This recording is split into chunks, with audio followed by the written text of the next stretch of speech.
ভানু রুটি ভালোবাসো ভানু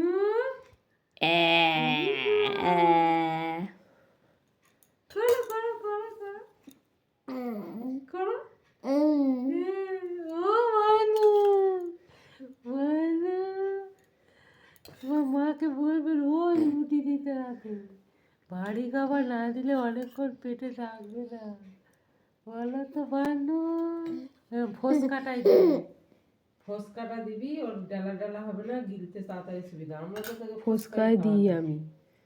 ওকে ফুসকাই দিই ডাক্তাররা ফুসকাই বলে দিতে ও ধরো বানু চলে ছেলে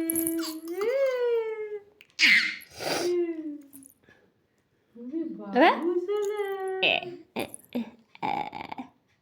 বাবু সোনা রে ঢেলে দিচ্ছি সবটা ঢেলো না